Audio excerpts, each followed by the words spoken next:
I just prayed and I asked the Lord, I said, well, nothing I did got me here. So now I'm going to let go. Take me, break me down, rebuild me back into the man that you designed me to be. But take those bad parts out and just rebuild me. From that point, I woke up. That's when I felt changed. That's when I felt the difference. And from that point on, I just have to let go and let God. Welcome to Unseen Atlanta, an Atlanta Mission podcast. We believe storytelling has the power to shift perspectives and spark change. Each episode, we will bring you a powerful story from a member of the Atlanta Mission community. I'm your host, Rachel, and I'm joined by my co-host, Jonathan. This season, we're focused on what it really means to invest in Atlanta. Today, we talked to Micah, a client at the Potter's House. Rachel, Micah's story really stood out to me in the role that his wife played in his story. Yeah, she never gave up on him. And she was actually the person that made the call for him to come to the Potter's House. And it's really cool because they've been together a long time and they have such a bright future together. And we really hope you enjoy listening to Micah's story as much as we did. We're so excited that you're back here with us today. We have Micah here with us. Hey, Micah. Hello. Thank you so much for being here today. We're excited to get to know you. Thank you for having me. So wanted to start a little bit out with where are you from, a little bit about your childhood. Well, I was born and raised in Selma, Alabama. I grew up there, single parent. My mother raised me and had 4 siblings. Mm-hmm. So that was an experience. Beautiful mother who did a wonderful job, I believe. And after that, I graduated and I moved to Atlanta. From Selma? Well, I went through Birmingham, Alabama. Went to junior college in Birmingham and then to Atlanta. Started working at the airport, and then I met who would become my future wife. From that point on, and just started living. So was your childhood growing up with a single mom? What was your anything in your childhood that stood out? Back then, I couldn't understand that because I was just living life. Went through a lot of struggles. My mother, she did the best she could, and I believe she did a great job in making sure that all of us was able to finish school and have the chance to go to college. But a lot of us made our own decisions. But after that, we were raised in a proper manner. So. And how many siblings do you have? 4. I had 4. 3 sisters and 1 brother. And where are you in the order? I'm the baby. Oh. Baby. Yes. So your dad wasn't in the picture at all? No, my dad was not in the picture. Did you have any male figures in your life? The only male figure I had was my older brother. And then as I got older, when I became more into church, there was a lot of the brothers who was in the congregation that I would look up to. And plus, I think also my high school coach, who was also my assistant principal, he helped get me in the right direction. So you moved to Atlanta. How old are you when you moved to Atlanta? I was 20. I was 20 years old when I moved to Atlanta. Between moving to Atlanta and then now coming to the Potter's House, what happened? What made you? What brought you to the doors of the Potter's House? Life, that I allowed life to control my decision makings. I became addicted to drugs and alcohol, and during that process, my life really was taking a lot of bad turns. I made a lot of bad decisions. How did that happen? How did you get involved with drugs and alcohol? I got involved with alcohol. It's just, it was supposed to be a social thing, just having fun. The same thing with drugs. It's supposed to be just a social thing that became over a period of time where I just had to have it. Took over my life. And in that process of it taking over my life, I did a lot of things that was wrong, made a lot of bad decisions, hurt a lot of people, especially hurt my family, my wife, my children, myself, my mother. That's during that process. At what point did you realize, I have an addiction, I have a problem, I need to get help? What did that look like? For years, I didn't think I had a problem because I really was told, you don't have a problem. You can deal with this. You just need to stop. That didn't work for me. Maybe for somebody else, but that didn't work for me. I never really had tried full recoveries program. through the process of legal issues, I was able to come to the Potter's house. And so I still was trying to control a lot of things, felt that I had control over the situation, that I'm going to do it my way. And nothing that I can do can get me to do it my way. I was mandated to go to the Potter's house. Or were you in jail at this time? Yes. Okay. So the court said that I had to do an inpatient recovery. So I tried to go find out where I wanted to go. And I couldn't do that. I ended up at the Potter's house. Nothing I did got me to the Potter's house. I tried to control everything. And when I got to the Potter's house, I still tried to control things. But I had to just, that night, about the second night that I got there, I just prayed and I asked the Lord, I said, well, nothing I did got me here. So now I'm going to let go.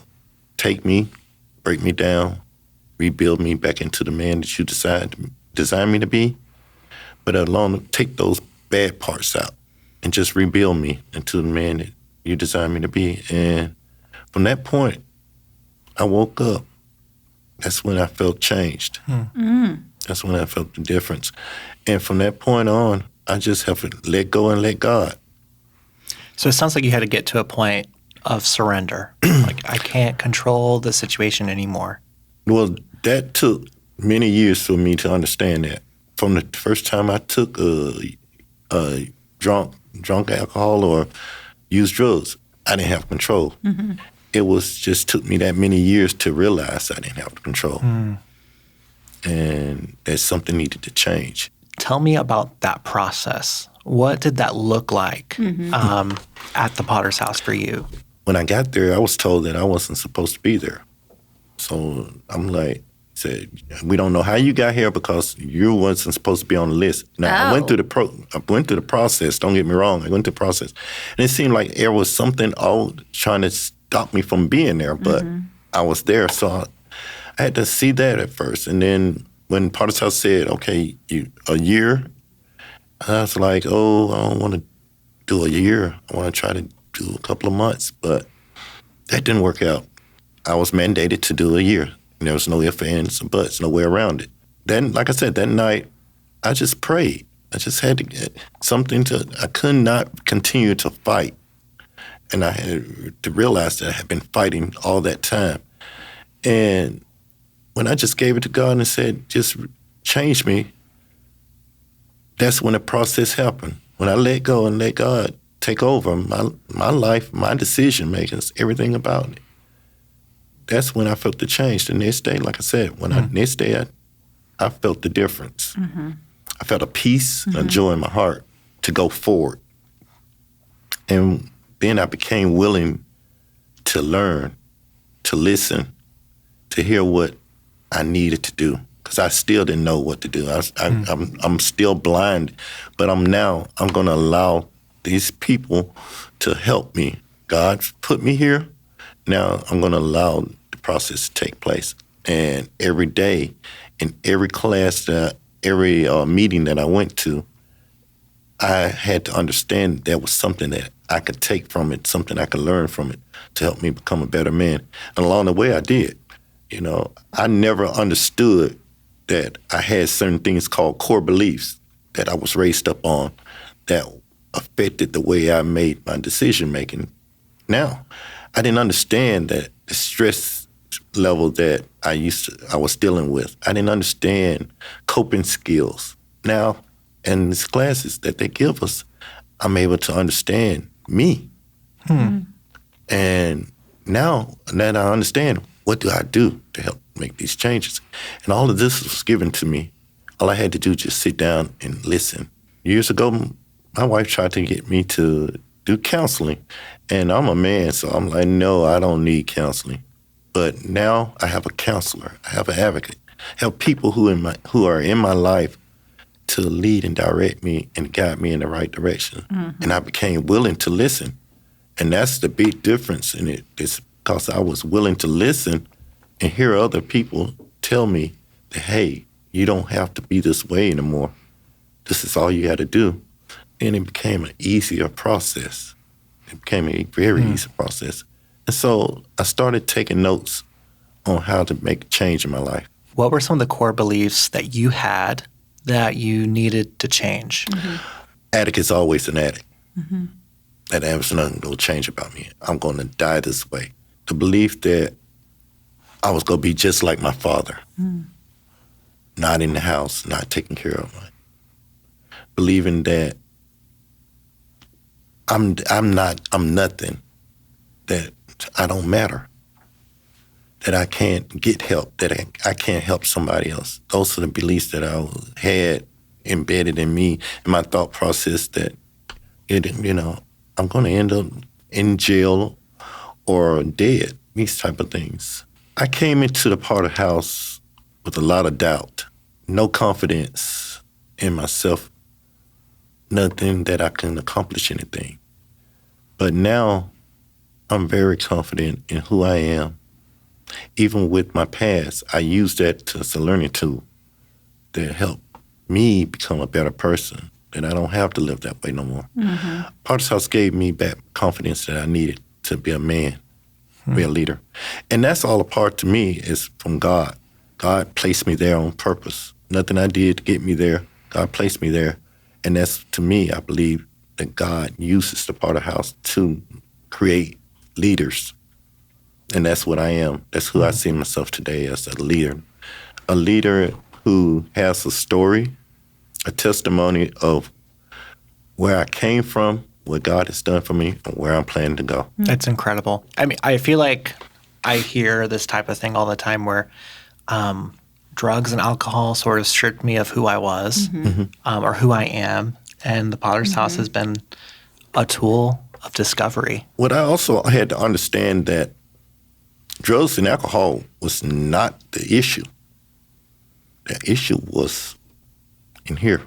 Issue was a lot of my mind and what I believed about myself. A lot of the problems I had was my behaviors before I actually picked up and used. Those behaviors led me to use that to mask the hurt, the feeling, the despair, the pain that I was dealing with. I used alcohol and drugs for that. But really the problem was not that so much as it was me, what I had to change about myself and how I had to change my thought process. And then during that process of learning and being able to change myself, I understand now that I ain't got to pick up. I ain't got to go and use. So now when I have any kind of weird feeling about myself through the 12 steps of recovery, I'm able to do an inventory, a self-inventory of myself and say, hey, why are you feeling this way, Micah?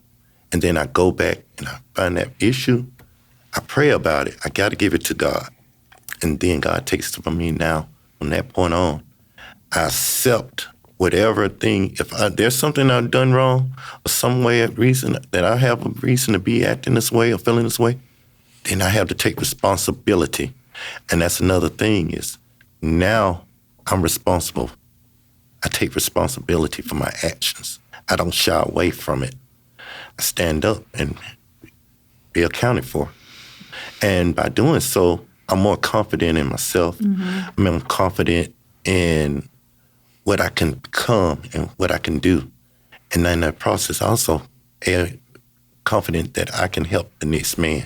And I believe that that's one thing that I'm here for, is not only just to learn how to be a better man, but also how to teach somebody else and give them the same hope that I now have. And I think this world, that's what we need, because this world today, I just believe there's a lot of persons who don't have that. I believe that I'm in a position with my testimony and what I've been through to help that next man. And not just me, I'm doing it with my wife.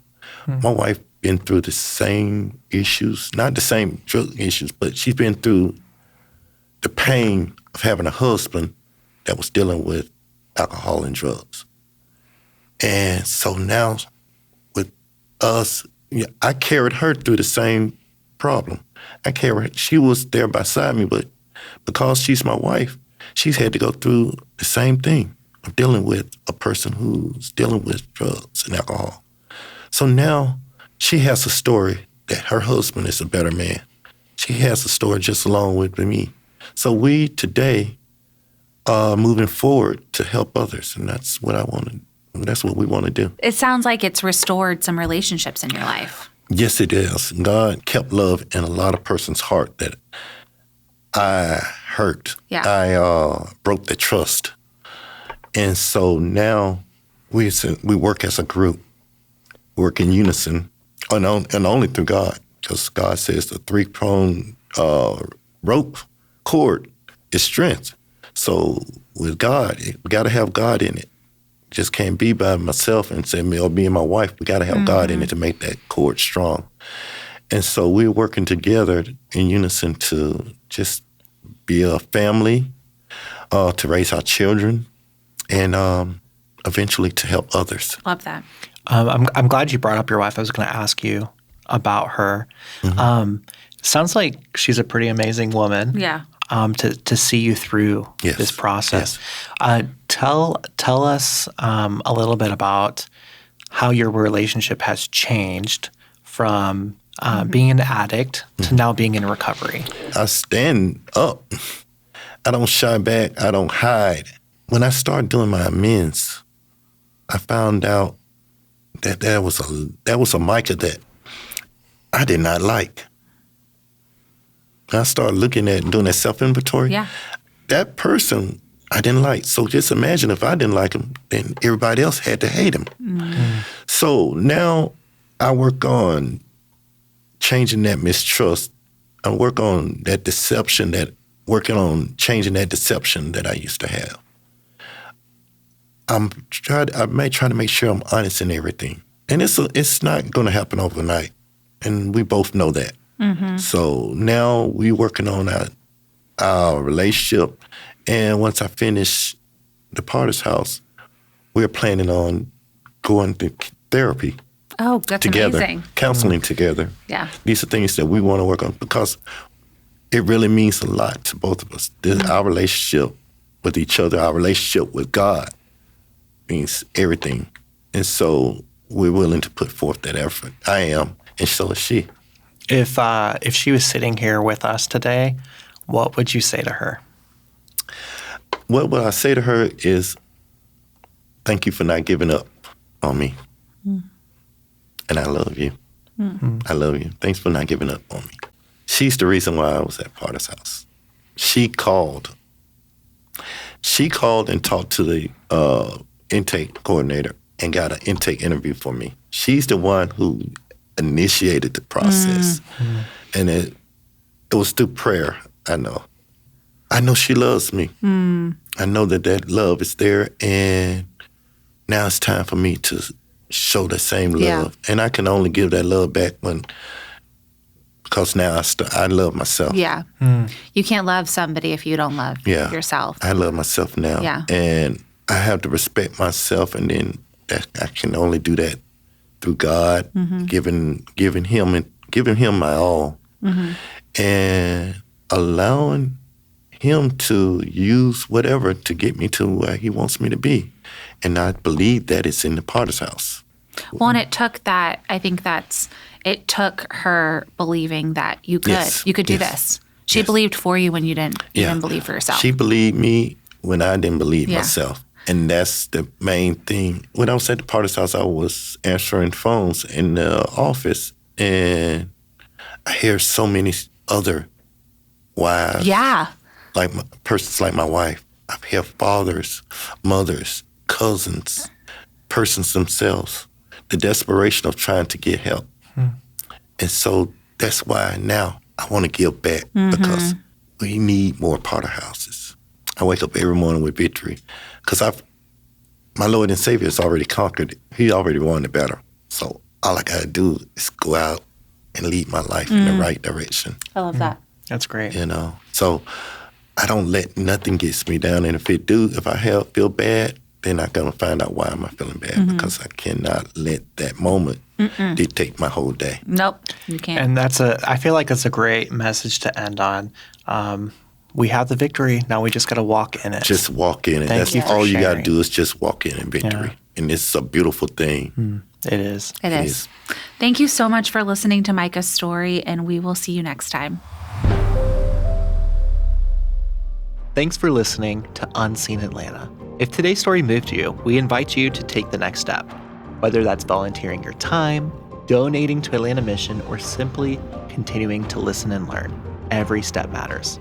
Follow along, share this episode, and join us as we invest in Atlanta together.